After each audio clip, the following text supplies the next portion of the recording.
tropicales, tiene una característica, tiene muchas características, pero una muy interesante es que son muy sensibles a los cambios climáticos precisamente por estar en los trópicos. Entonces, bueno, lo que vamos a ver hoy es una investigación que todavía está en curso, que llevamos ya bastantes años. Ya hemos hecho la primera versión de la publicación y los demás coautores del trabajo, haciendo muy bien, pues el borrador, tenemos que hacer una serie de cambios y vamos a ver qué tenemos aquí. Esto es el suroeste del Nevado Volcán. Son montañas de granito, block mountains, forts levantados desde el punto de vista estructural geomorfológico, en los cuales los glaciares han avanzado y retrocedido muchas veces, seguramente a lo largo del cuaternario, y cada vez que avanzan, como los glaciares son un fluido de alta densidad, tienen mucha capacidad para erosionar, transportar y sedimentar. Entonces, pues veíamos en la imagen la Laguna 513, que es una cubeta de sobreexcavación, también es muy típico de los glaciares, erosiona en función de la preparación previa de los materiales. Entonces, bien porque hay, por ejemplo, cruces de fallas o un día clasado muy concentrado o muy denso, o por las razones que sean, hay una infracción muchas veces debido a los ciclos de congelación y deshielo muy frecuentes en las fases entre una glaciación y otra. Lo que tenemos es una gran preparación de materiales y cuando el glaciar avanza, luego vamos a ver una diapositiva en la cual se ve muy bien el glaciar como si fuese un bulldozer, empuja esos materiales y en la posición de máximo avance deposita estos bloques generando morrenas, que a mí me gusta mucho una analogía. Imaginemos que estamos en la playa y si estamos con el pie, mojamos un poco con el pie, la arena rodea nuestro pie, el pie sería el glaciar y la arena el depósito de las morrenas. Cuando retiramos el pie, lo que tenemos es la huella que ha dejado el glaciar y que nos permite reconstruir cómo han sido los glaciares en el pasado. Muchas veces esa morrena está afectada por procesos de erosión, empezando por el mismo agua de fusión y deshielo glaciar que erosiona las morrenas. Bueno, vamos a ver algunas cuestiones introductorias que son muy obvias, ¿vale? Y no se ve la parte superior de la diapositiva, las características que todos conocemos del clima de Perú, que es un clima típicamente tropical, en el cual es como si fuese invierno de noche y verano de día, porque la amplitud térmica diaria es superior a la amplitud térmica anual, a diferencia de lo que ocurre en otras latitudes. Entonces aquí es como si tuviésemos, por ejemplo, desde el punto de vista de los glaciares, la acumulación de los glaciares, la ablación de los glaciares ocurre casi todos los días del año. Sin embargo, en otros lugares ocurre durante el verano. No ocurre por la noche. Pero, bueno, entonces, además, en el clima de Perú, el clima de los trópicos, hay una característica importante también, una configuración en la atmósfera que es la zona de convergencia intertropical. Tenemos aquí en esta imagen de satélite, es este lugar con mucha actividad convectiva que genera nubes que transportan, ascienden de aire caliente cargado de humedad que asciende, al ascender se enfría, el agua precipita, se condensa y generan precipitaciones. Entonces parece que existe hoy en día una teleconexión a escala planetaria, de manera que cuando el hemisferio norte se enfría, cuando es invierno en el hemisferio norte, la zona de convergencia intertropical se desplaza hacia el sur y es entonces cuando ocurre la mayor parte de las precipitaciones, la precipitación total mensual o anual al sur del río Amazonas y en los Andes de Perú. Lo vamos a ver en otras imágenes. Bueno, aquí vemos una representación muy complicada. Esto es de cuando daba clases de clima. Entonces, pues veíamos todos estos elementos, pero el que me interesa ahora es la zona de convergencia tropical. La tenemos entre las células de Hadley del hemisferio norte y del hemisferio sur, y vemos esa circulación de aire frío en altura, que se calienta en superficie, luego se cae la humedad y al ascender genera esas precipitaciones. Aquí la tenemos representada a 0 grados, pero oscila entre más o menos 10 grados, 15 grados norte, 10 grados, 15 grados sur en la actualidad. Pudiera ser que en el pasado, debido a un mayor enfriamiento, por ejemplo, en el hemisferio norte, se desplazase más hacia el sur. Seguramente ocurrió, claramente ocurrió, porque en el Salar de Uyuni no tenemos en mente, por ejemplo, lo que es el actual Salar de Uyuni, en el altiplano de Bolivia. Luego vamos a ver eso, pero no voy a prestar ningún mapa, pero había un lago, bueno, hubo varias reflexiones de lagos. La mayor, el lago Cauca, estuvo entre hace 17 y hace 15.000 años antes del presente, abarcaba desde el lago Titicaca hasta el Salar de Uyuni, tenía 120 metros de profundidad en el centro. Debía ser maravilloso, imaginad un lago gigantesco rodeado de montañas todas llenas de glaciares, porque si no va por Google Earth, ve que muchas de esas montañas, en su mayoría volcanes, no tienen glaciares actualmente, pero bueno, todas ellas tienen morrenas que evidencian su actividad glacial en el pasado. Aquí vemos otra muestra de la evolución de la zona de convergencia intertropical, que es a través de la señal de la precipitación registrada por satélite. Es precipitación total mensual.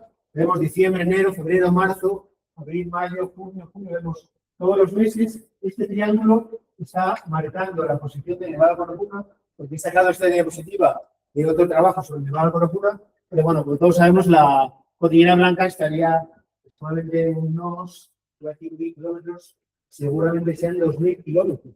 1.000 kilómetros hasta Lima y 10 kilómetros hasta la cordillera Blanca, más o menos. Bueno, y lo que vemos es que en el verano austral, que es el invierno boreal, diciembre, enero, febrero, marzo, vemos cómo la precipitación se expande al sur del río Amazonas y alcanza los Andes de Perú.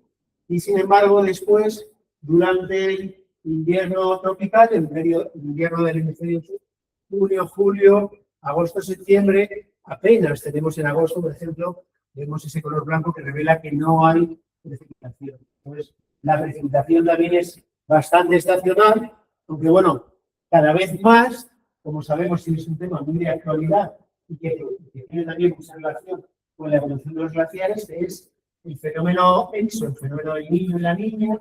Actualmente se sabe por el balance de masa de los glaciares de la cordillera Blanca que el fenómeno del niño, el fenómeno ENSO positivo, el niño está muy relacionado con un balance de masa muy negativo en el retroceso de los glaciares.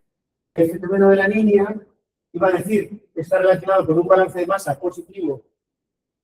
Tal vez en el pasado el avance de los glaciares, pero actualmente no. Actualmente lo que ocurre es que es menos negativo el avance. Entonces se frena un poco la deglaciación. Bueno, entonces aquí vemos una animación en la cual vemos una escala también de colores azules y verdes. Una escala de precipitación de 0 a 6 milímetros por día. Y vemos cómo van cambiando los colores y cómo lo mismo que he explicado, que hemos explicado de diferentes formas, pues lo estamos viendo ahora en los trópicos de Sudamérica, en los Andes peruanos, pero también vemos en el resto de la zona tropical, por ejemplo en África, cómo ocurre también ese desplazamiento norte-sur de la zona de convergencia intertropical.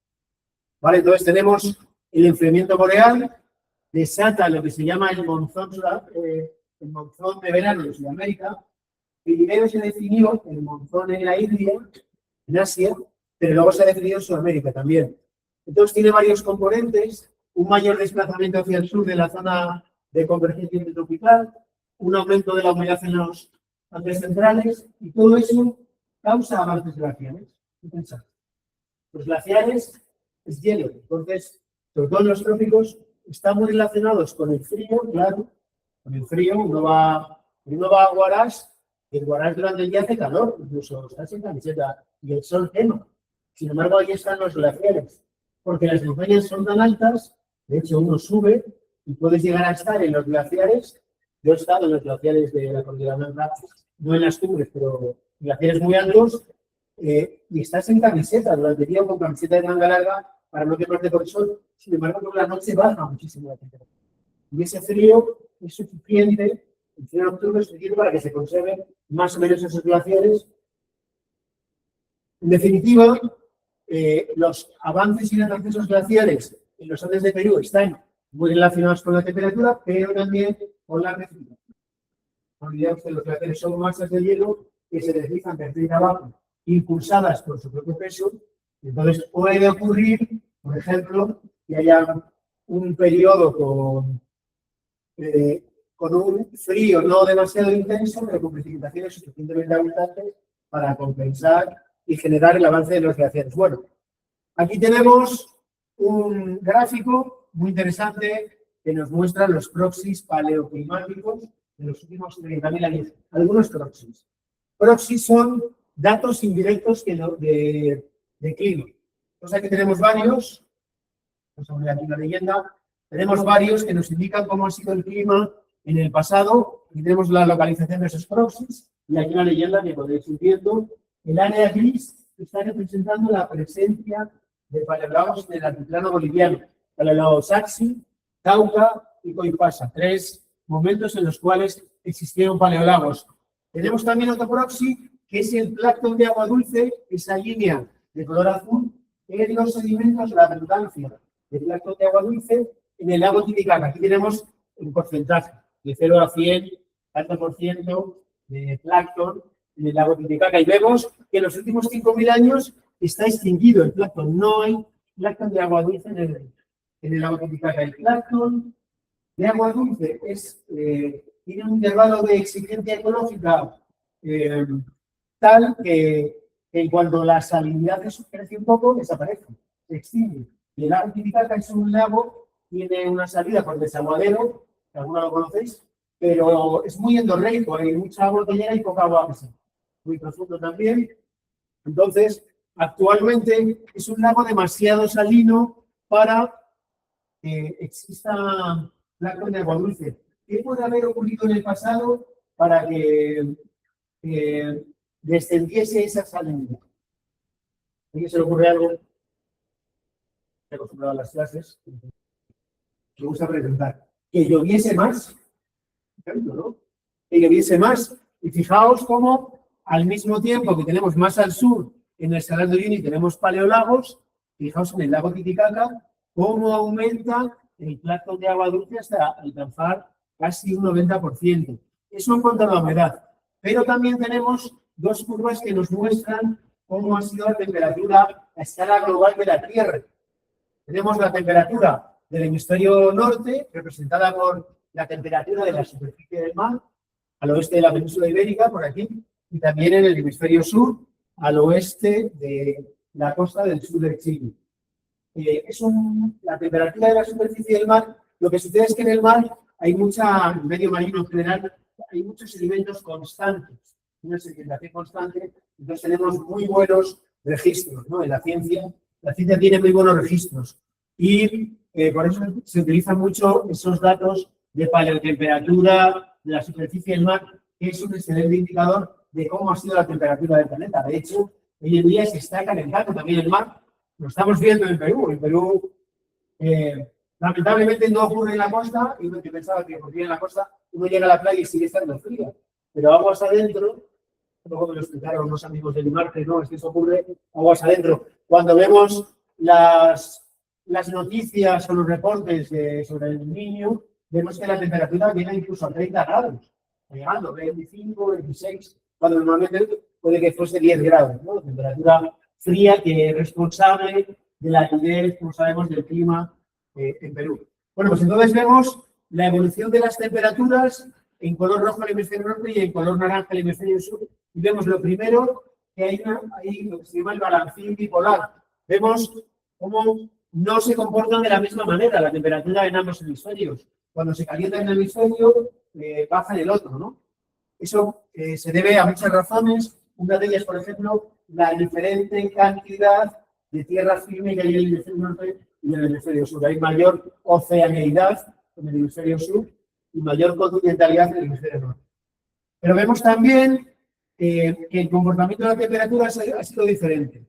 A partir de que termina el último máximo glacial, eso ocurre hace 19.000 años, terminó el último momento dentro del último ciclo glacial, que son los últimos 120.000 años, tenemos el pico de máximo enfriamiento, que empieza más o menos hace 30.000 años y termina hace 20.000 años. Y a partir de ese momento, vemos como la temperatura superficial del mar en el hemisferio sur se calienta rápidamente. Vamos a quedarnos con esta idea. Tenemos un momento hace entre 14 y 13.000 años, o el presente, que se llama el Antarctic Cold Reversal. Es un momento en el cual se invierte momentáneamente esta tendencia. Durante 2.000 años se invierte, pero fijaos que durante 20.000 años ha tenido esa tendencia a calentarse. Y luego tenemos la temperatura del hemisferio norte, sin embargo, se ha calentado, pero tiene unos picos muy pronunciados de enfriamiento. Y además he señalado aquí con H3, veis una línea negra, otra muy claramente aquí, H1, YD y 8.2. Esos son eventos fríos del hemisferio norte, que han sido reconocidos, por ejemplo, en los testigos de hielo de Groenlandia. Son el evento, o en el Atlántico, ahora lo veremos en la siguiente diapositiva, el evento Heinrich 3, Heinrich 2, Heinrich 1. Heinrich fue el geólogo que realizó esos estudios, y el Younger Dryas y el evento 8.1. Bueno, entonces, además tenemos marcado un indicador del último máximo glacial que a mí me gusta mucho, me parece muy bueno, que es el nivel mínimo de los océanos. Cuando hay una cantidad de agua de la Tierra retenida en los glaciares en los continentes, desciende el nivel del mar y ha llegado a descender hasta 170 metros por debajo del nivel actual. En muchos lugares de la Tierra eso ha implicado cambios importantes en el paisaje. Bueno, aquí vemos una representación de lo que nos explica por qué tenemos, en el marco de esta tendencia al calentamiento del planeta, por qué tenemos esos picos de enfriamientos repentinos en el hemisferio norte que se deben al colapso de la corriente termolina, la MOG, también se llama la circulación de vuelco meridional del Atlántico Norte, en inglés el acrónimo es AMOG, y lo que ocurría, imaginad, cuando estaba Norteamérica, Europa y Asia, hasta la latitud de Nueva York, cubiertos por un enorme manto de hielo, ese hielo llegaba hasta el mar, como ocurre, bueno, no sé si ocurre en la Tierra, creo que sí, en la Antártida, en Alaska puede ser, los glaciares llegan al mar, se fragmentan y emiten icebergs que van flotando por el mar, y al derretirse ocurren dos cosas. Una, que aportan agua dulce al océano, y otra, que dejan caer su contenido en rocas. Los glaciares hemos visto que arrastran gran cantidad de sedimentos de todos los tamaños, y luego cuando se derrite el hielo, pues los depositan. Entonces, eso provocaba esa transmisión de humedad, de agua dulce, perdón, provocaba un descenso en la salinidad del mar, el agua era menos densa, más densa, bueno, cambiaba la densidad, la relación de la densidad del mar, y entonces actualmente el agua, vemos en esta representación, el agua de la corriente del Golfo, cuando llega a Islandia, se ha calentado tanto y se ha cargado tanto en sal que es demasiado densa y subduce. Por eso vemos que la corriente termolina tiene una componente superficial cálida, relativamente cálida, y una componente profunda. Pero es una cinta transportadora muy importante para el clima de la Tierra, porque redistribuye la temperatura, que es mayor en los trópicos, la redistribuye hacia las altas latitudes. Eso es fundamental en el equilibrio del clima de la Tierra. A lo largo de la historia del planeta, por ejemplo, el desplazamiento de los continentes ha provocado cambios muy importantes en las temperaturas, simplemente por los cambios en la circulación de la corriente termolina. Bueno, luego además, reconociendo estas notas, los especialistas en litología han reconocido el área fuente de las rocas, por eso se sabe que provienen de los grandes glaciares que estaban en Norteamérica. Bueno, entonces tenemos ahí la causa que ha provocado estos eventos fríos en el hemisferio sur. Entonces, esas señales, como vemos, coinciden, estas señales de color negro que nos marcan episodios de máximo enfriamiento en el hemisferio norte, coinciden bastante bien con la presencia de lagos en el altiplano de Paleolagos, en el altiplano boliviano y con la expansión del plancton. Es decir, esa relación que existe hoy en día entre el enfriamiento del hemisferio norte, cuando es invierno en el hemisferio norte, llueve en los Andes tropicales, llueve en los Andes de Perú, esa relación, la conexión interhemisférica entre los trópicos y el hemisferio norte que ocurre hoy en día, parece que ocurría en escala de miles de años en el pasado. Lo vemos en estos proxies. La duda es, ¿ocurría eso con los glaciares? ¿No? Entonces, bueno, es una hipótesis. ¿Existe una teleconexión entre las temperaturas del hemisferio norte, la humedad tropical y la evolución de los glaciares andinos? ¿Cómo podemos comprobar eso? Pues de muchas maneras, pero una de ellas es comprobando cómo ha sido la evolución de los glaciares. Lo hacemos a través de dataciones cosmogénicas de fases de avance y retroceso de los glaciares. Muy rápidamente, ¿qué es la radiación cósmica? La radiación cósmica procede mayormente, la que llega a la Tierra, procede del viento solar, no de la luz, no de la energía electromagnética, sino del viento solar, que son partículas subatómicas que proceden del Sol, viajan a velocidades próximas a la velocidad de la luz, pero como sabéis, nada puede viajar a la velocidad de la luz. Eso lo demostró Einstein. Pero bueno, tenemos esa radiación cósmica que llega además a la parte alta de la atmósfera, lo que sería proviene también de explosiones de estrellas supernova y de otras fuentes, pero la que llega mayoritariamente a la Tierra proviene del viento solar. Al llegar esa radiación cósmica primaria, al llegar a la atmósfera, se descompone en una radiación cósmica secundaria y es descompuesta, esa radiación cósmica primaria es descompuesta por el campo geomagnético y por la atmósfera, de manera que la radiación cósmica es mayor en bajas latitudes y en altas altitudes. Es decir, la radiación cósmica es muy grande en las montañas de los Andes de Perú. Por eso es un entorno idóneo, las montañas de Perú, muy bueno para realizar este tipo de radiaciones. Bueno, aquí tenemos una simulación de por qué avanzan los glaciares. Tenemos, esta la hice, me acuerdo para mi tesis, por eso me hice un dibujito en el cual es una lava volcánica, como las lavas recientes que hay en el Polo Puna, y con sus clastos, y arriba, bueno, con sus brechas. Y entonces vemos que hay un enfriamiento del clima y o un aumento de la inundación de la cantidad de nieve que cae. Lo que vemos es que la nieve se acumula en la parte superior de la montaña, poco a poco se transforma en hielo glaciar, y ese hielo glaciar desciende vertiente abajo, impulsado por la gravedad, va arrastrando las rocas, las incorpora al hielo, pero también las acumula alrededor, como el pie cuando empujamos la arena de la playa que explicaba antes, hasta que el glaciar alcanza un equilibrio con el clima, culmina su avance y deja esas morrenas, se quedan estables. Entonces, sucede en este modelo que estamos viendo para entender las bases teóricas del trabajo que hacemos. Se sobreviene un cambio climático 2, en el cual hay un calentamiento del clima y o una reducción de la elevación, o las dos cosas. Eso es muy común en el clima de Perú, que como hemos visto, pues está muy relacionada la precipitación con el calentamiento del enfriamiento del hemisferio norte. Y entonces, cuando se retiran los glaciares, tenemos las morrenas y podemos sacar muestras de bloques morrénicos o de lechos rocosos pulidos. Luego vamos a ver fotos. Sabemos cuándo esta roca ha sido depositada aquí por el glaciar. Lo que sabremos es cuándo el glaciar ha alcanzado esa posición. Y si sabemos cuándo el glaciar se ha retirado y ha dejado expuesta a la radiación cósmica esta superficie, lo que sabemos es cuándo el glaciar ha retrocedido.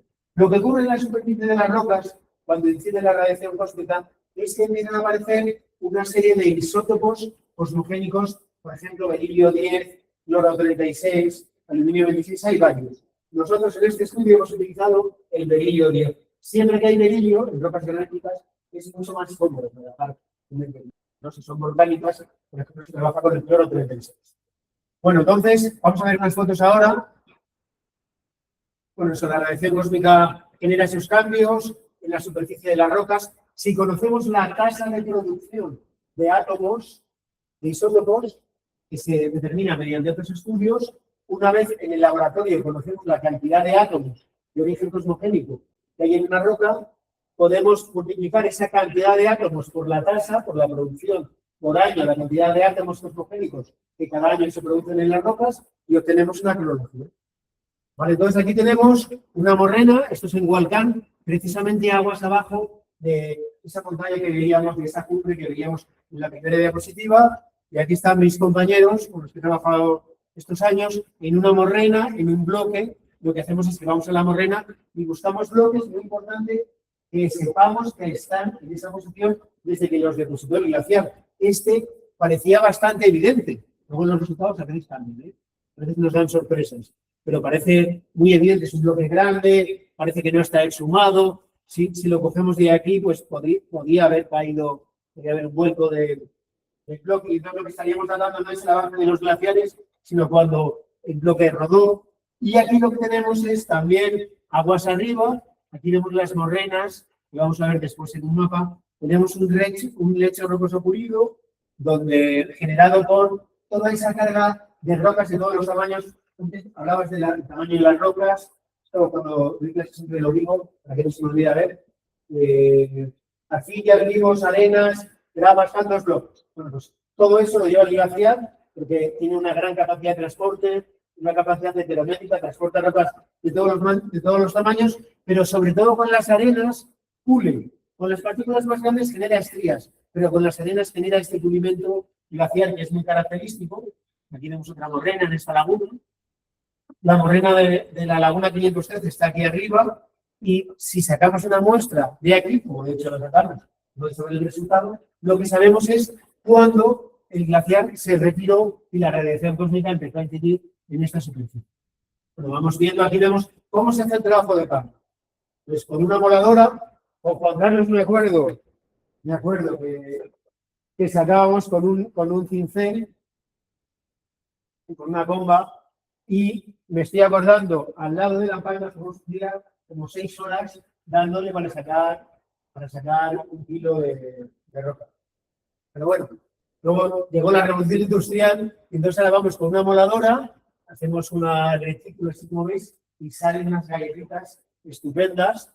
Y el objetivo entonces es, en esas galletitas, qué cantidad de átomos hay por gramo de muestra. Entonces, lo que hacemos es que sacamos y molemos esas muestras, las tamizamos para conseguir un tamaño apropiado, luego atacamos esa fracción suficientemente fina, pero no demasiado gruesa, suficientemente fina para poder atacarla y trabajar con ella, pero no demasiado fina para que al atacarla con ácidos desaparezca. Porque lo que hacemos es atacarla con ácidos, lo primero para que desaparezcan todos los minerales menos resistentes. Nos quedan los feldespatos y el cuarzo, que son los minerales más resistentes, que tiene, por ejemplo, en este caso el granito.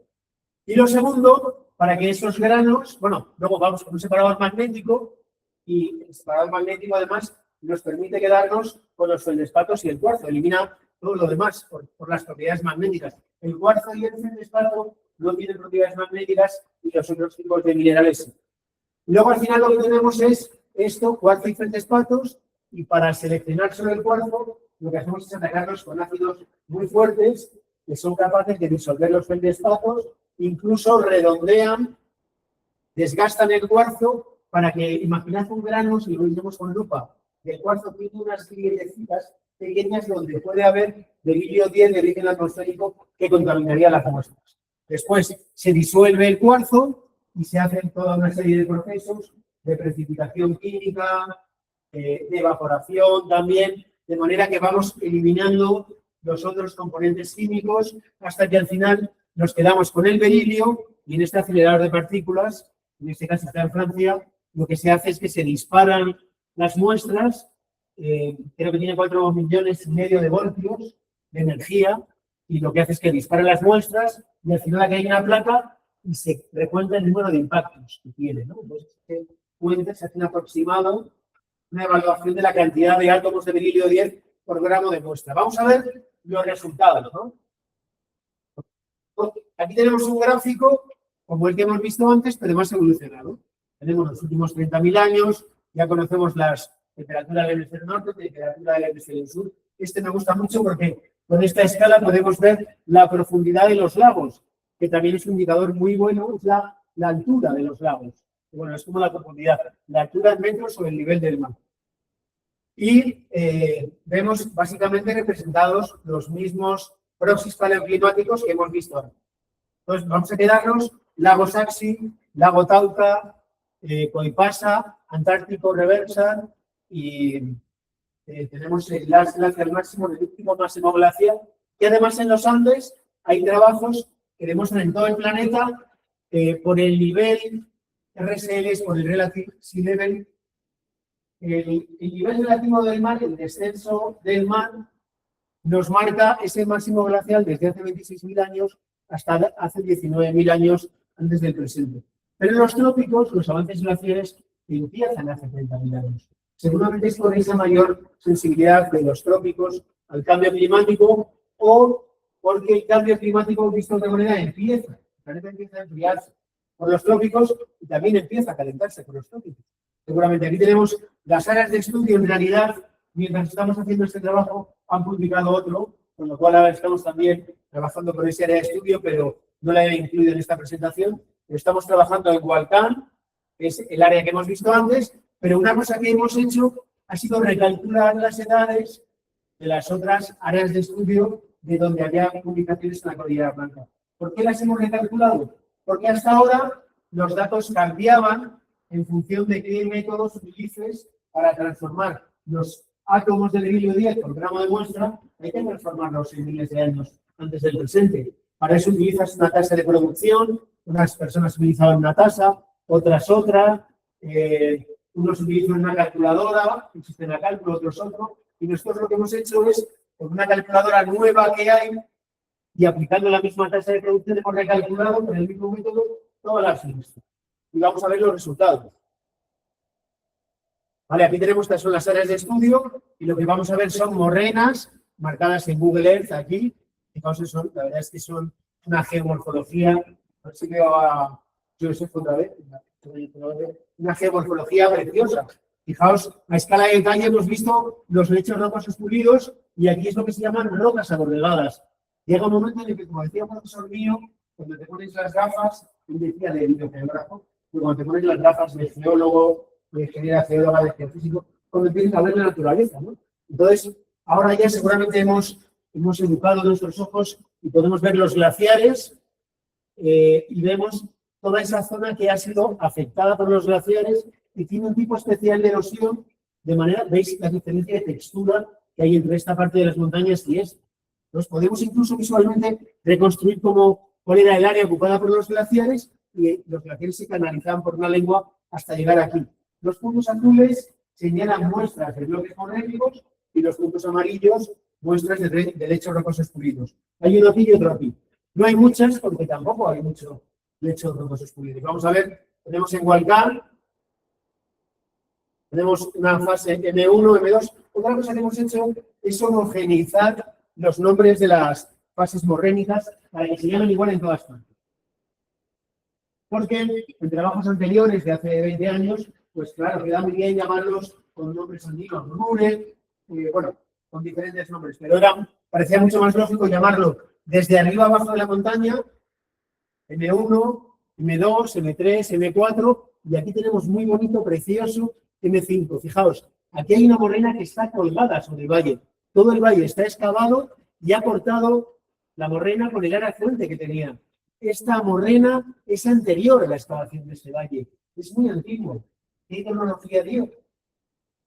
Avanzaré en la presentación. A ver, tenemos otras áreas de estudio, ¿vale? Lo interesante, como vais a ver, es que aquí tenemos, bueno, ya tenemos aquí, se me ha estropeado la sorpresa, aquí tenemos una cuestión muy interesante. Es el único lugar donde tenemos con 5 fases glaciares que abarcan todo el último ciclo glacial, desde hace 120.000 años. Hay un artículo que sacaron en 2022 sobre el lago Junín, quiero recordar, que es muy bonito porque lo explican. Los glaciares de los Andes han latido cada 100.000 años. Han tenido fases de 100.000 años de expansión, y luego 10.000, 20.000 sin glaciación, otros 100.000. Entonces lo definían así, no recuerdo cómo es la palabra en inglés. Los glaciares han latido a un ritmo de 100.000 años. el último ciclo glacial, los últimos 120.000 años, hay que tener en cuenta que el último ciclo glacial, lo he explicado antes, termina hace 20.000 años, por eso es hace 20.000 años. Llevamos 20.000 años de interglaciar. Bueno, pues aquí tenemos una representación que es única hasta ahora de 5 fases de avances glaciares de todo ese último ciclo glacial. En las otras zonas tenemos, al lado de Huaraz, en la que da Yaca y Cofú, tenemos fases M4, ¿vale? Y una fase MX, que es una fase vieja muy antigua, porque no hemos llegado a estudiar. Fijaos qué cantidad de morrenas hay aquí en Upián, otro valle, morrenas que vienen, claro, de diferentes montañas, ¿ves? De aquí no quedan glaciares, porque son montañas más bajas, pero ahí sí. Pero todas estas montañas emitían lenguas de hielo que han llegado a generar estas morrenas. Pues aquí tenemos, ahí se ve, ya que hay Cojú, que el otro era el estudio, ¿veis? Tenemos morrenas M3, solamente aquí. En el siguiente que es que tenemos morrenas 1A, 1B, 2A, 2B. ¿Esto por qué? Porque en realidad esto corresponde a periodos muy cortos. Hemos visto que son periodos muy cortos y estos son morrenas de retroceso. Es decir, los glaciares no solo dejan morrenas cuando avanzan. Cuando un glaciar retrocede, imagínate si un glaciar de repente se deprime el glaciar, no es que avance, pero cuando está estable el glaciar tiene una dinámica, una cinta transportadora también, y va depositando morrenas. Luego retrocede y va dejando, son morrenas de retroceso. Por eso, para poder correlacionarlo con las otras áreas, las hemos llamado 1A, 1B, 1C y, bueno, con eso. Y aquí tenemos otro caso precioso también. Fijaos cómo se ven aquí morrenas, ¿veis? Son morrenas también. Creo que a partir de ahora, bueno, ya lo sabéis antes, cuando miréis en Google, seguro que empecéis a ver ya morrenas con lagunas, y siempre en la base de montañas con glaciares actuales hay morrenas, pero también en montañas donde han desaparecido los glaciares actuales.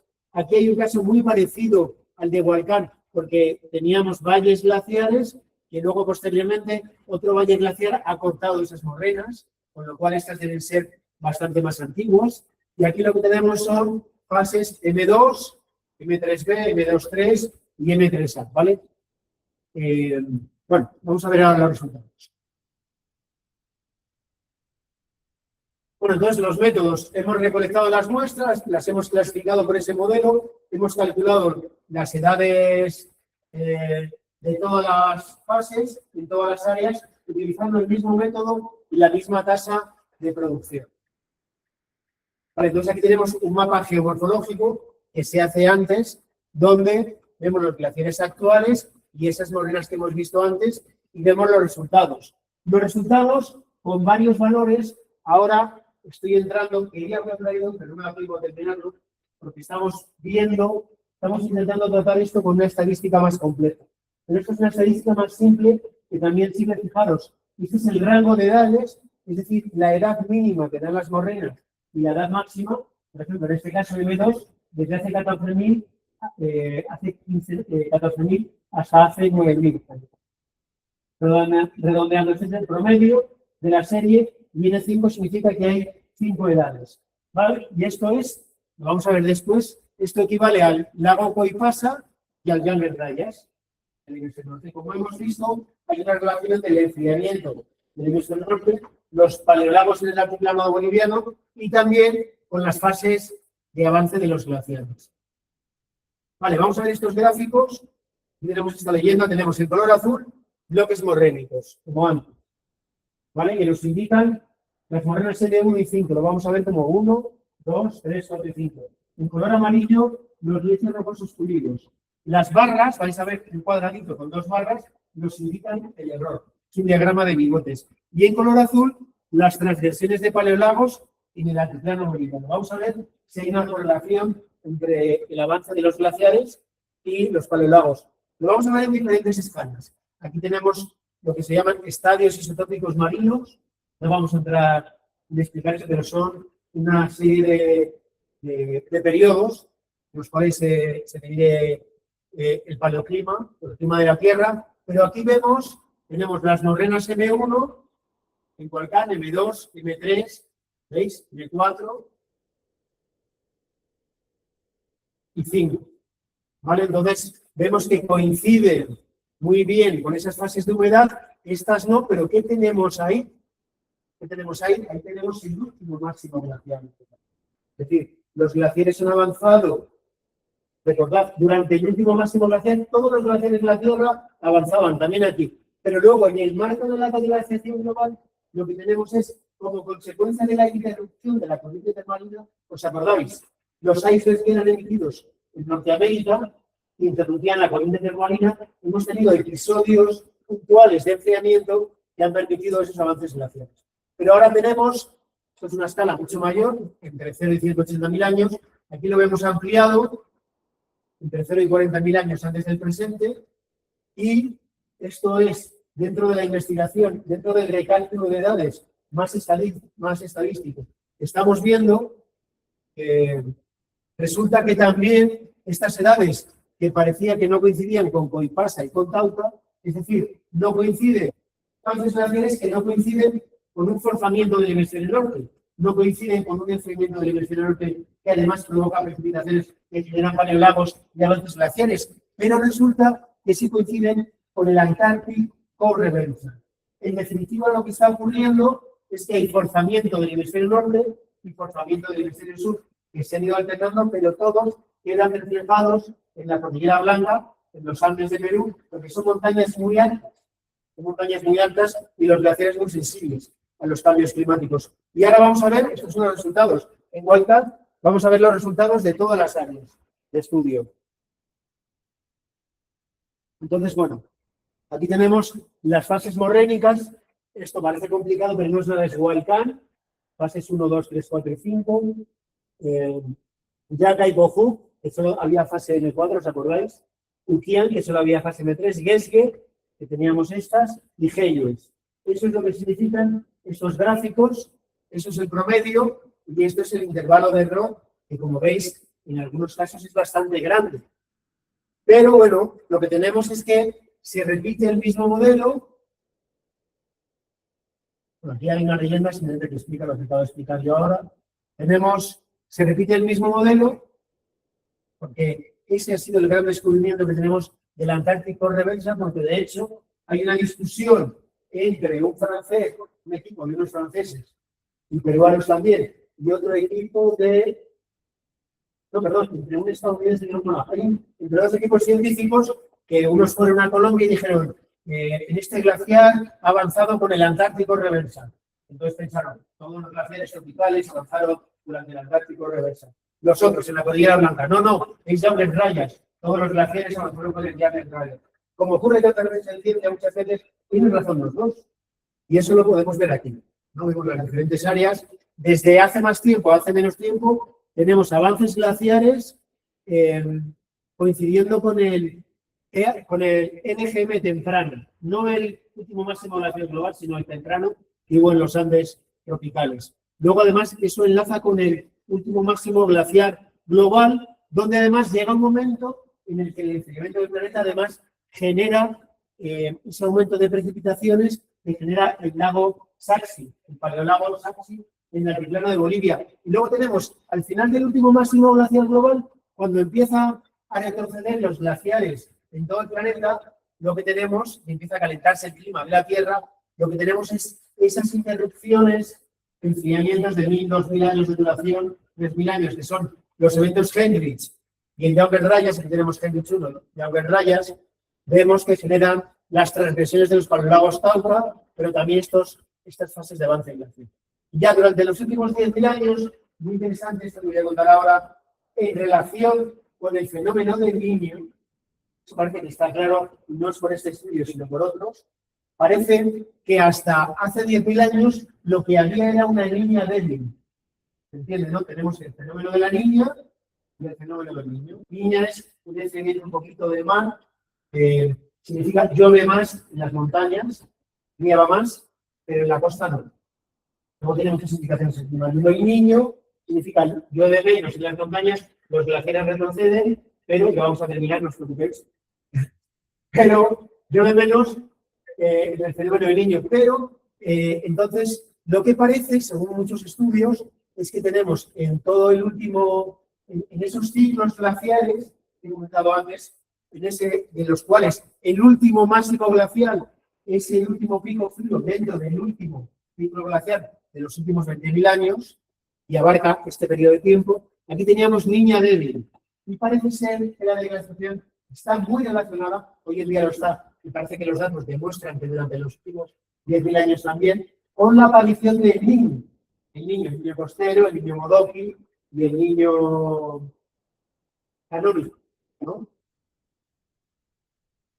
Entonces, bueno, aquí por cierto tenéis estas dos edades que coinciden muy bien con el fenómeno del niño. Simplemente voy a comentar esas edades que teníamos de 120.000 años, precisamente estaba ayer analizando eso, ya vamos a acabar la presentación, estas que están aquí en 120.000 están justo en el límite y tienen un intervalo de error de 10.000 años, están justo en el límite entre formar parte o haber ocurrido al principio del último ciclo glacial o antes del último ciclo glacial, en un momento en el que el clima del planeta era un poco caliente, como hoy en día. Si así fuese, entonces esto ya lo único que pensé ayer y es solo una hipótesis, una de las posibles hipótesis para interpretar esas edades. ¿Qué fenómeno ocurre hoy en día que provoque precipitaciones en la sierra? Porque si hay, eso lo hemos entendido, si hay, los glaciares dependen de un enfriamiento del clima, pero también de un aumento de las precipitaciones. Podemos calentar un poco el clima si hacemos que nieve mucho y se compensa. Entonces, habrá mucha fusión, mucha sublimación, pero como tiene mucha alimentación el glacial puede incluso avanzar. ¿Qué fenómeno ocurre hoy en día que provoque lluvias en la sierra? Es una locura, ¿no? En 2016, recuerdo que estaba en Lima y es que se acabó el agua por Uruguay. El niño costero. Entonces, de hecho, estamos en un proyecto ahora, con todo este jaleo de lo importante que es el niño, nos llevó a pensar, bueno, vamos a ver el fenómeno del niño, cómo lo podemos reconstruir. Entonces vamos a ir a Sechura, al desierto de Sechura, en una laguna que se llama La Niña, en las cercanías. Se llama La Niña, es un poco lío porque tenemos la niña y el niño, pero se llama La Niña porque solo cuando hay fenómenos de niño suficientemente intensos existe la laguna. Ahora lleva existiendo 10 años o 20 años, me he contado. Pero en el pasado, no. Entonces lo que vamos a hacer es sacar un testigo lo más largo que podamos y la cuestión es, ¿y si llegamos en ese testigo, si conseguimos llegar hasta más de 120.000 años en ese testigo de sedimentos, encontraremos otra vez el niño? ¿Cómo lo encontraríamos en el sedimento? En forma de depósitos lacustres, depósitos fangosos, depósitos de yesos, depósitos incluso de algún tipo de caliza, no lo sé. Eso no lo sé, en España sí hay, pero... ¿Y cómo encontramos que no hay la niña? Cuando hay aridez, por ejemplo, depósitos eólicos, dunas, no arenas. Bueno, vamos a ver, esto ya lo hemos visto. En realidad esa es la duda. Ahora estamos en esta fase, esta es la última diapositiva ya, y es que en el trabajo anterior hemos descartado las edades. Imaginar una superficie donde estamos midiendo la cantidad de átomos cosmogénicos, a veces pueden ser demasiado jóvenes porque la erosión, por ejemplo, la acidificación, los ciclos de congelación del cielo, hacen que se descascarille esa superficie, se erosiona y entonces perdemos átomos. Entonces puede salir la edad demasiado joven, pero también puede ser demasiado vieja porque imaginad, antes de que el glaciar empujase esa roca y le dejase en un lugar, estuvo en otro lugar, por ejemplo, lo que parece que ha pasado en Huelca. El glaciar retrocede, y las rocas que tiene dentro del glaciar, o encima, que también tienen relación, son los cronogénicos, quedan depositadas en el suelo, las que estaban encima del glaciar. Pero vuelve a avanzar el glaciar, las empuja, si el glaciar es capaz de erosionar esas rocas, resetea la señal y tenemos una edad cosmogénica correcta. Pero si es un avance muy corto, como el que tenemos ahí, tenemos edades envejecidas por acumulación cosmogénica. Es lo que se llaman edades atípicas o outliers. Ahora lo que estamos haciendo es utilizar métodos estadísticos. Vale, que bueno, que aquí simplemente, esto en realidad es fruto de la vorágine que hay en mi cabeza. Ayer intentando preparar la presentación, he estado 2 días intentando conseguir esos resultados para mostrarlos, pero no he podido. Pero en definitiva, al final lo interesante es que hemos descubierto que todos tienen razón.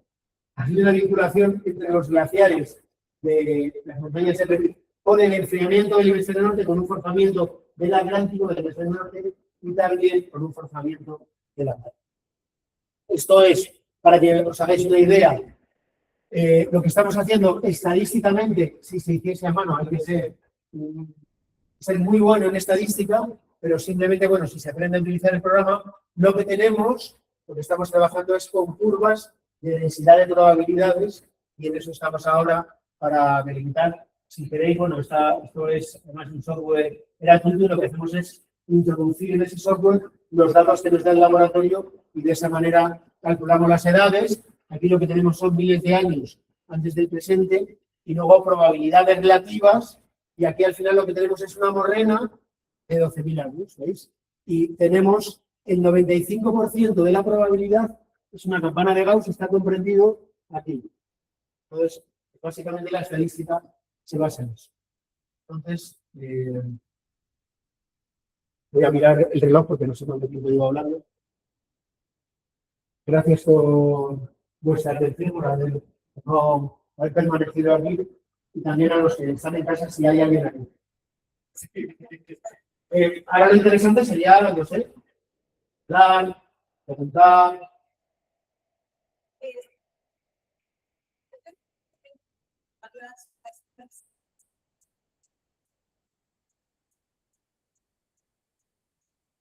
Muy buena pregunta. Como no sé si se oye en el Meet, sí, por si hay alguien, no sé si se oye, porque no tenemos un micro para que lo hagas tú. La pregunta es, y además a ver si la he entendido, la pregunta es ¿por qué se toman las muestras en la parte de superficial y no en el interior? Muy buena pregunta.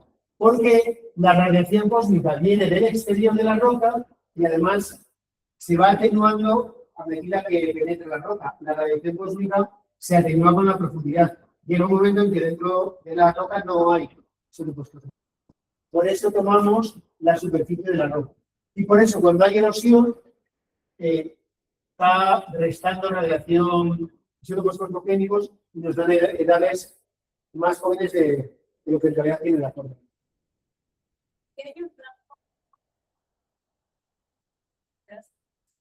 Sí, cuanto más superficial, mejor. Pero, claro, eso cuando lo hacíamos con pincel, cuando lo hacemos, además tiene que ser, la moladora lo que nos permite es sacar la muestra en el mejor sitio, que es la parte superior del bloque, donde sabemos que es más difícil que haya estado cubierto por sedimentos, la radiación cósmica es homogénea. Cuando yo, por ejemplo, me fui con Juan Carlos, tengo fotos ahí, lo que hacíamos era buscar en la roca, imaginad, había que sacar con un pincel un kilo de roca, y están bien duras las rocas, Las rocas volcánicas de Perú, las andesitas o el tipo de roca que sean, están durísimas. Había veces que hacías te quedabas ahí. Entonces, lo que hacemos era buscar una etiqueta donde esté para a favor de la gente sacarlo. Ahora no, ahora ya con la moladora lo único que hay que llevar baterías y bueno, pues, entonces lo ideal es sacar 1 centímetro, por ejemplo.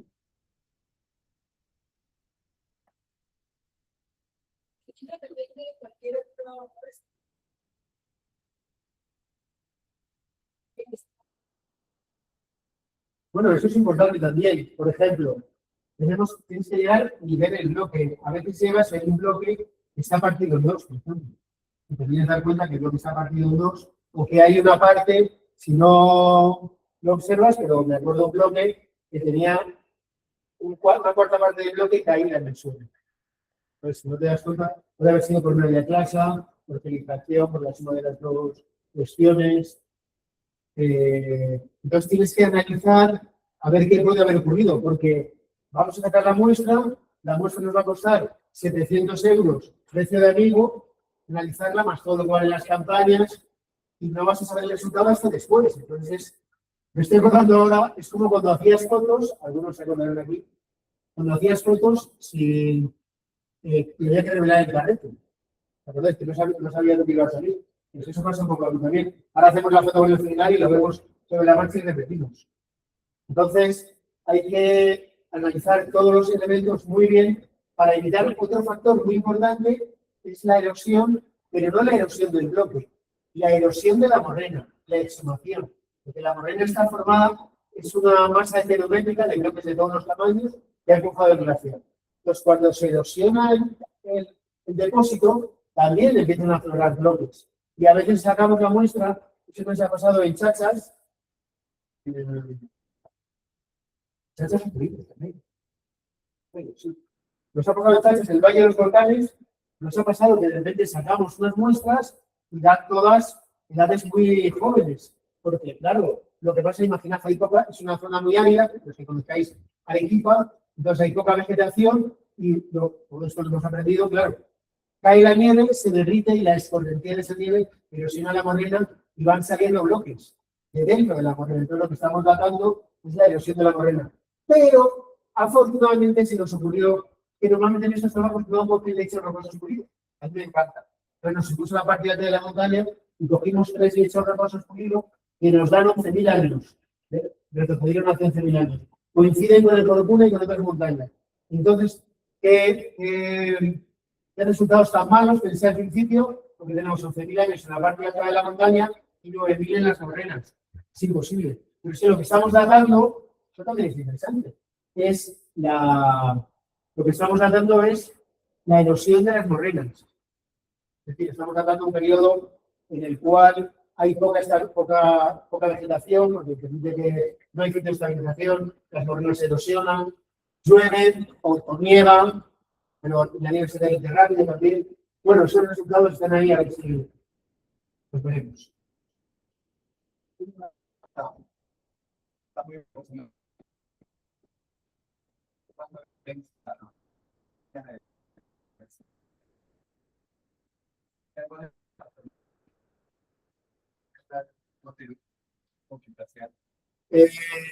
Se me fue esto. Es una pregunta buenísima. Imagínate, el glaciar avanza y al avanzar visualizas el pie en la playa y cómo la arena se acumula en los lados del pie, ¿no? Pues imagínate, tenemos aquí una morrena y la otra. Entonces lo que hacemos es, y ahí llevamos el hueco porque lleva la glaciar. Lo que hacemos es recoger bloques que estén aquí arriba. Y en esas morrenas, si tú haces una reconstrucción con el mapa topográfico, un derecho, lo que sea, la morrena coincide con el espesor del glaciar. Un glaciar actual es una masa de hielo que tiene morenas que llegan a los lados. Entonces puedes reconstruir el volumen. Hay trabajos, son para reconstruir el volumen. Te invito, si quieres, que yo trabajo muy interesante hacer en estas zonas. Incluso hay trabajos que lo que han hecho es calcular eso para glaciares y calcular el aporte a la subida del nivel del mar de los glaciares de un lugar, por ejemplo. Se podría calcular el aporte a la subida del nivel del mar global de todo lo que han reconocido los glaciares de la Cordillera Blanca. Es muchísimo. Es muchísimo. En mi Corocuna, donde hice la tesis, ahí sí lo calculé.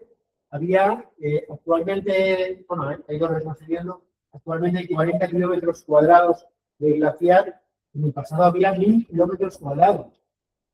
Llegaron a ver, claro, si sumas todo el altiplano, estaba lleno. Incluso con Poncarlos trabajamos al este del Ampato, y aquí lo que tienes es una montaña de 6.000 metros que tiene un poco de glaciares, una actividad volcánica casi no hay. El plano que hay al lado, y eso era también un casquete, un gran casquete de hielo. Y eso se ve muy bonito cuando viajas en avión en Perú, vas en la ventanilla. Por favor, si viajáis en avión en Perú, ir en la ventanilla, mirar por la ventana, que nadie mira. Es precioso lo que se ve todo el rato, por ejemplo, no solo de glaciares, de todo.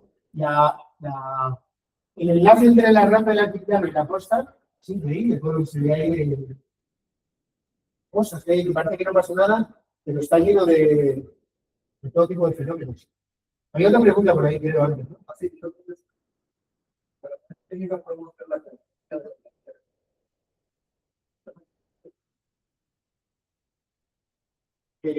muy buena pregunta.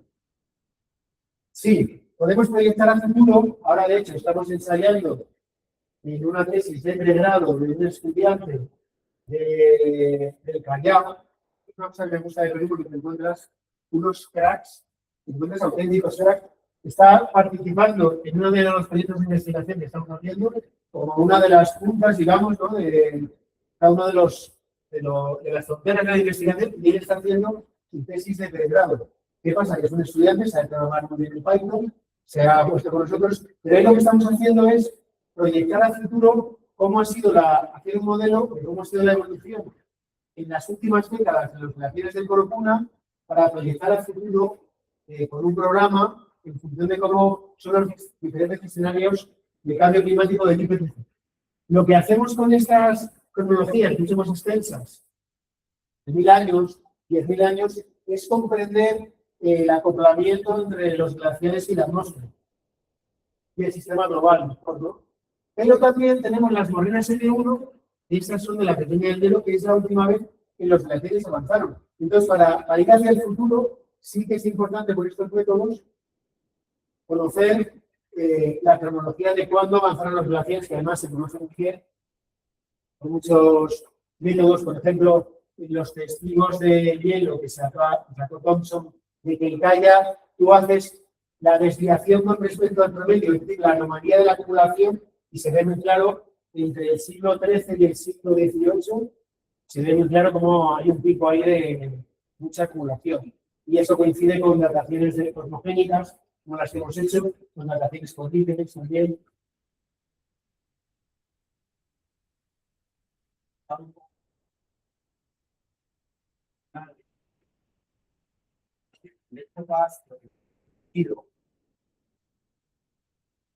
Usan como un cero, ¿sí? Para evaluar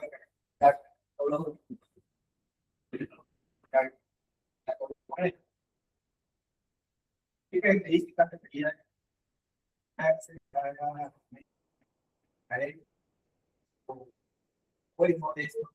sacar una muestra para esas situaciones? Bueno, vamos a aprovechar la pregunta para las dos cuestiones y aquí yo creo que nos viene muy bien. Específicamente el lecho rocoso fluido, lo que nos informa es, por aquí ha pasado el glaciar, esa es la superficie que ha perdido el glaciar. Es decir, no está en el sonido. Eso es genial. De hecho, pocas veces aparece. Pero si en un bloque tienes una superficie rocosa fluida, puede ser, sabes que no ha habido erosión. ¿Qué otro proceso puede haber ocurrido? Que haya habido acumulación de sedimentos. Porque si hay acumulación de sedimentos, hasta que no se retiren los sedimentos, igual que hasta que no se retira el glaciar, no empieza a incidir las redes. Entonces, ¿qué tiene que haber ocurrido? Pues que tú llegas al sitio y más o menos pues pienses, esta es buena, esta no. Al final lo mejor es recoger muchas muestras, pero tampoco se puede, porque cuesta. Y lo mismo pasa con lo que cuentas, con los bloques. Mira, aquí tenemos un bloque que está dentro de la morena. Y aquí tenemos uno que está encima. Si sacamos una muestra de aquí, perfecto. Pero si vamos al campo y encontramos que este bloque, como se ha erosionado la morena, está aquí arriba, lo que estamos tratando es la erosión de la morena. Y ojo, estos métodos sirven para cualquier proceso que se os ocurra de la naturaleza. Por ejemplo, yo los he usado para dar algunas lavas volcánicas. También se pueden utilizar, tengo unos amigos que lo están utilizando para datar deslizamientos. Por ejemplo, entonces, ¿para qué es bueno todo esto? No para correlacionarlo con datos paleoclimáticos. ¿Para qué nos interesaría, aquí que trabajáis en deslizamientos, para qué nos interesaría conocer los procesos de deslizamientos en escala de miles de años? Para ver si tiene una relación con el clima, pues como parece que tiene, pero lo podemos ver muchas veces a lo largo de miles de años, ¿no? Ahora lo podemos ver en solo unas décadas, una vez, 2 veces. Los deslizamientos tienen afortunadamente una recurrencia baja, pero a escala de cientos o miles de años podemos trabajar escalas para ver cómo funciona el sistema natural. De igual manera que hacemos con los glaciares, con la atmósfera.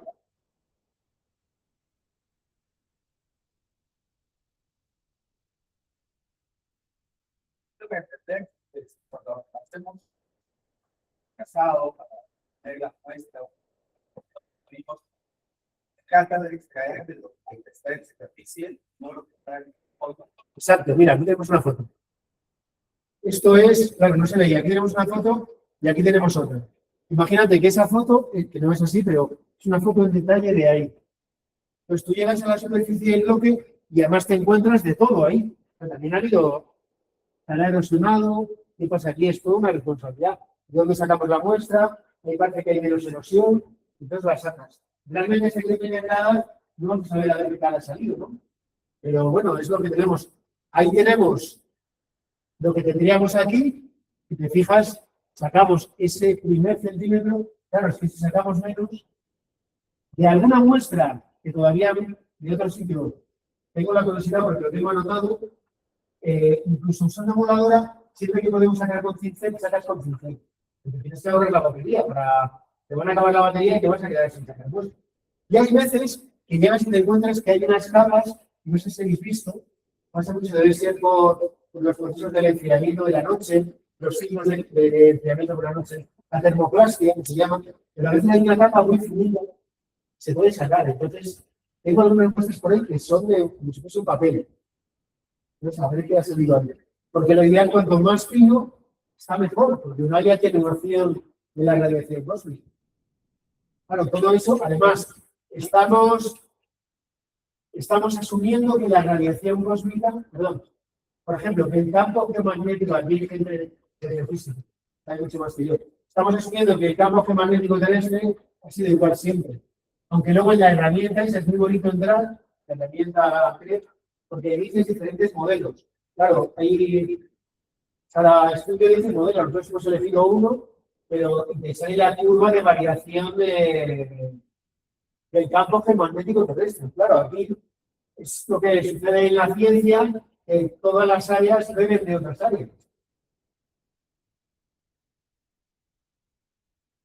De hecho, yo entiendo el campo geomagnético terrestre, sé que el origen es por el núcleo interno y el externo, que uno es líquido y otro sólido, y forman como una línea, ¿no? Nada más. Seguro que aquí, por ejemplo, en el estudio de física, nos han puesto problemas más complicados. Si le hemos preguntado, estás sobre el clima, ¿no? Respecto a los cosas que están con los habitantes, de evento, ¿cómo afecta esto al balance de los glaciares? Hay unos que afectan más o menos a los glaciares de la América. Sí, la pregunta es, por si hay alguien en el MIT, la pregunta es, y perdón, porque las otras preguntas no lo he hecho, la pregunta es, ¿el fenómeno ENSO cómo afecta el balance de masa? También el mundo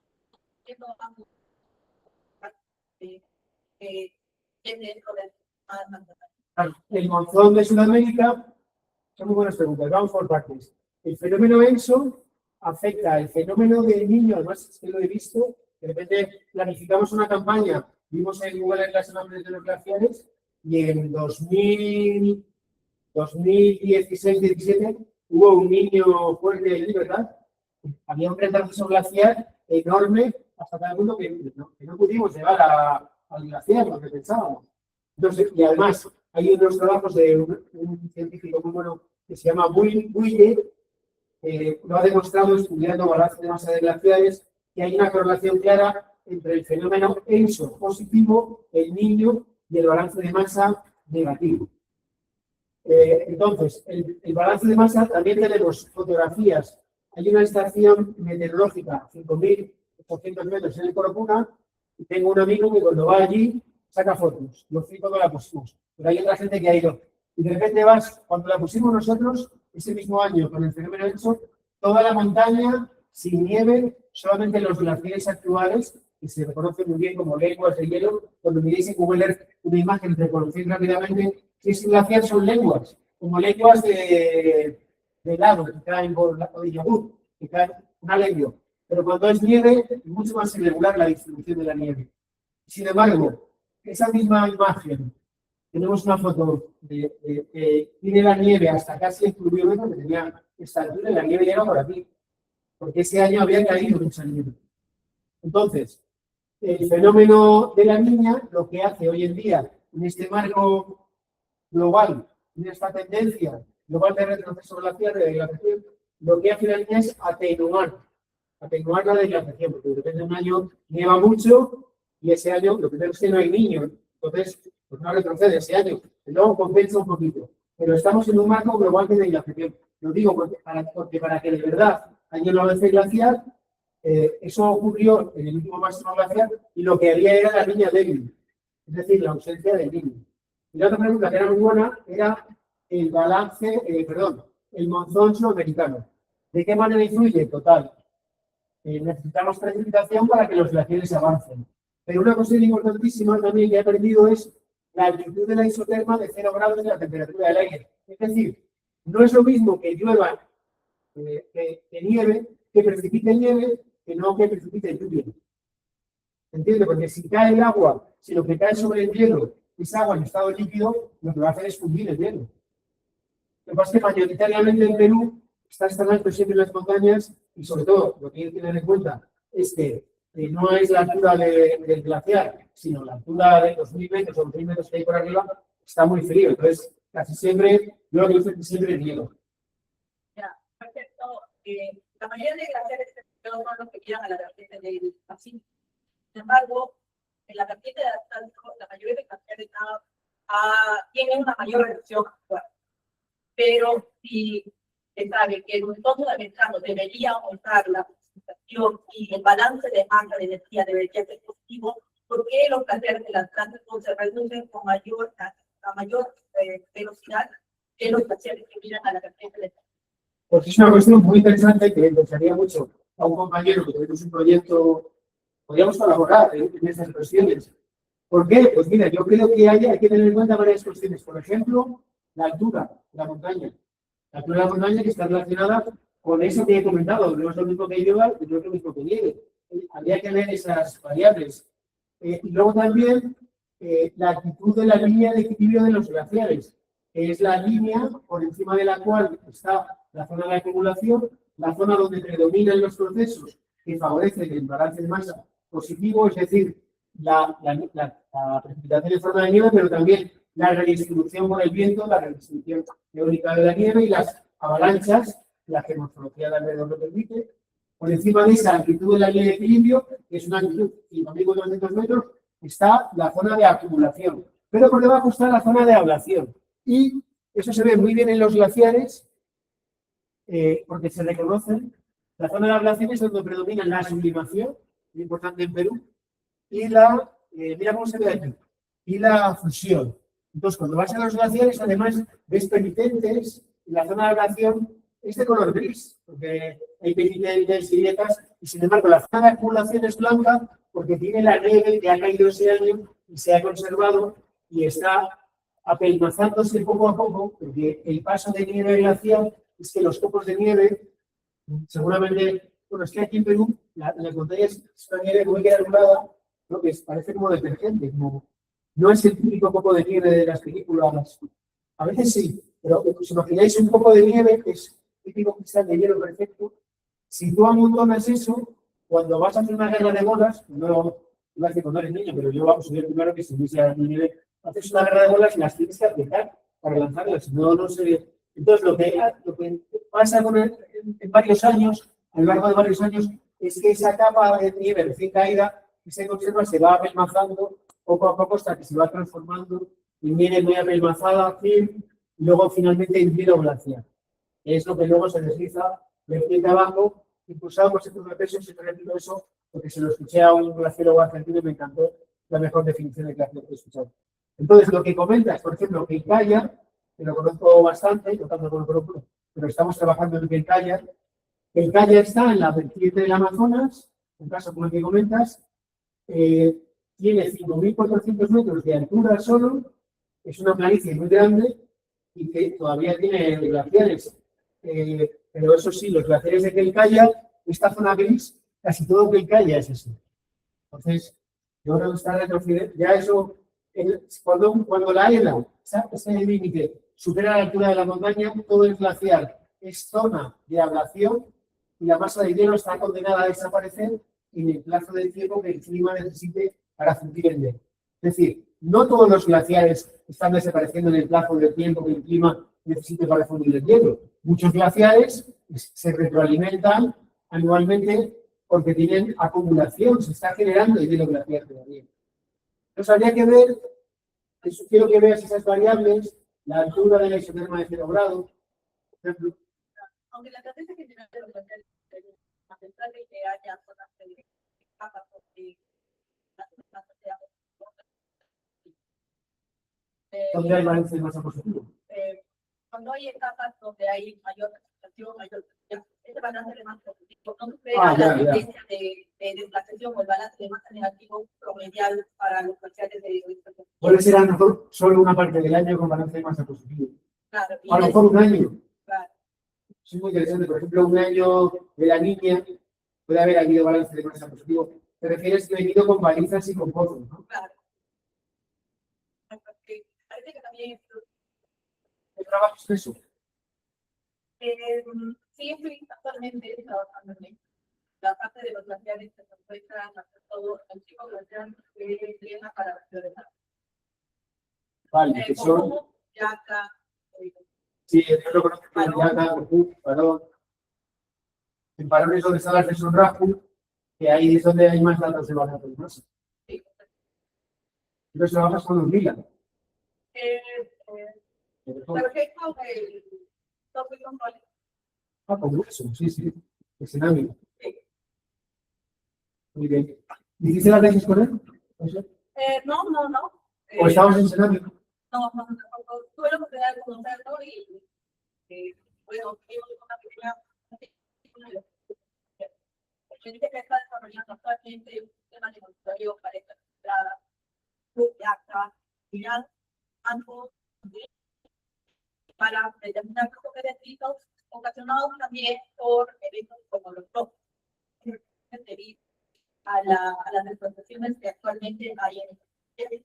A ver, pues que estás comentando ahora, y vamos a volver a retomar la conversación relacionada con el que nos falta.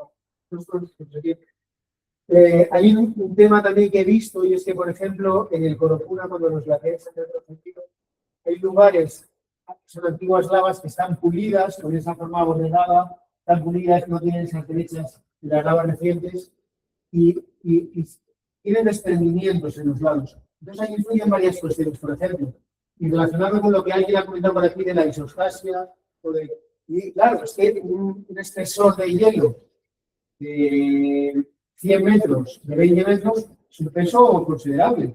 Pues cuando ese hielo se retira, digamos que hay una liberación. Es como, entiendo, como en tectónica, y también que tenemos gente de geología, hay una tectónica compresiva que genera fallas compresivas, pero luego también cuando hay una distensión, hay fallas distensivas. Entonces, lo mismo, cuando se retira el hielo, hay una liberación de la presión, y como es material frágil, pues la respuesta frágil, pues se fractura, ¿no? Entonces, ¿qué quiero decir con eso? Que se ve muy bien también en Yaca, por ejemplo, cuando ves las borregas, de hecho a veces pensamos, tengo un compañero que dice, yo no sé lo que estamos sacando, porque es que las borregas se están deslizando constantemente, y eso, claro, no es que la borrega o la vertiente en general de montaña sea un depósito estable. Además de los sismos, es que ya no tiene el hielo que lo está sujetando.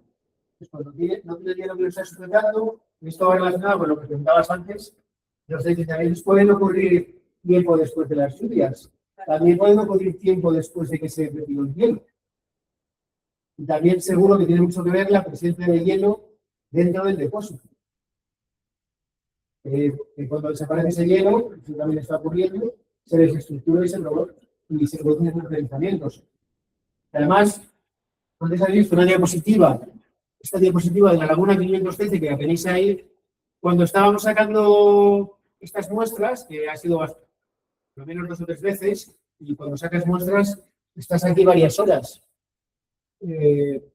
Aquí vemos un glaciar, es que es impresionante, está aquí trabajando aquí, el silencio maravilloso, sabemos de aquí, con la voladora, nosotros diciendo tonterías, pero de repente se oye, es impresionante cómo se mueve el glaciar y cae, y de repente ves que cae un poquito, cae por ejemplo una roca, o cae un poquito de hielo.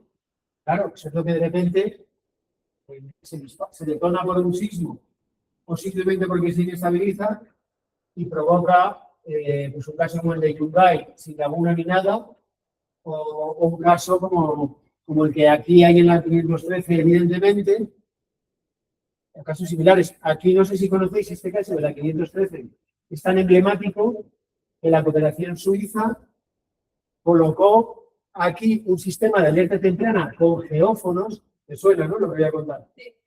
Es terrible, es un caso de estudio a nivel mundial, porque social. Colocaron un sistema de alerta temprana con geófonos, de manera que si hay un desprendimiento muy fuerte, pues los geófonos avisaban a aguas abajo a una persona que avisa y tenían media hora, está calculado por las simulaciones, para hacer una evacuación en la ciudad.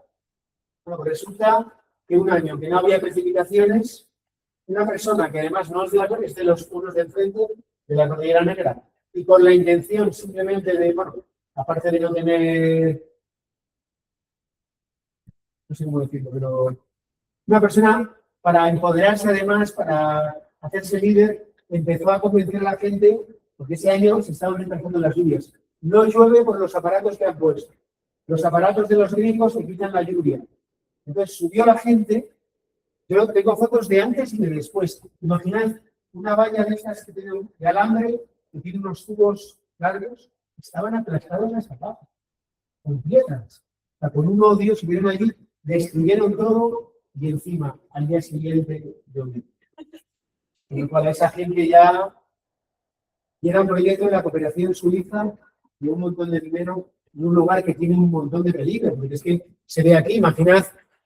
Hubo un deslizamiento, ahora que me acuerdo, en Salcantay, hace unos años, en 2014, 2020, se generó un plano de deslizamiento, se cayó una ladera en la laguna Salcantay Concha y bajó por la quebrada, no recuerdo el nombre, hacia ese camino que va a Machu Picchu, uno de los caminos, y bajó un huaico por ahí. La que los más recientes está en 2025, una laguna que ha estado de acá. Fue un evento casi en la madrugada de California, en el barrio. ¿Sí? Y otro, yo, cada week, casi al costado del extremo de Guadalajara, también ocurrió un evento destinado. Pero entonces son activos, o sea, son frecuentes. Son bastante recurrentes. Sin embargo, tal vez al no estar cerca o no desembocar cerca de una población grande, los principales afectados fueron los Yaca. No se tomó mucho en consideración. El de Yaca fue el más relevante, que no había ocurrido hace mucho tiempo. Pero no fue de la propia laguna Yaca, fue de dos pequeñas lagunas que estaban al extremo de Yaca. Entonces, fue algo que nadie esperó. Sin embargo, también fue debido a extremas precipitaciones. Cuando se fue un primer deslizamiento, no se tomó las medidas y el segundo deslizamiento fue el que causó todo este evento. Y realmente es que cuando se conoce Perú, hay bastante gente trabajando en estos temas, pero seguro que estoy de acuerdo, falta mucho ejemplo. Espero que consoliden que todo el mundo tenga aquí trabajo asegurado. Quiero decir, el empleo, porque el trabajo está asegurado. Hubo una relación o promoción con la última investigación extensa.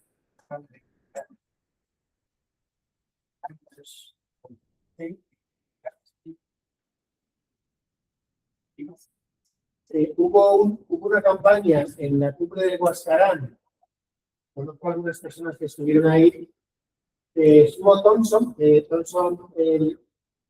que son marido y mujer además, han hecho un montón de testigos de hielo, no sé si fuera de los trópicos, seguramente también, pero de hecho en África, más conozco en Sudamérica, han hecho en un montón de montañas, en Umani, en Sahama, en Cordura no, pero bueno, en Queltaya, y fueron al Huascarán y sacaron, bueno, habían sacado en el Huascarán tenían unos testigos de hace años, y ahora pues volvieron a ir. Había medios actuales, gente de estuvieron acampados en la cumbre, no sé si una semana, 10 días. Conozco gente que tuvo la suerte de estar ahí y hacía mucho frío, pero imaginar todos los días ver amanecer y anochecer en la cumbre de Huascarán.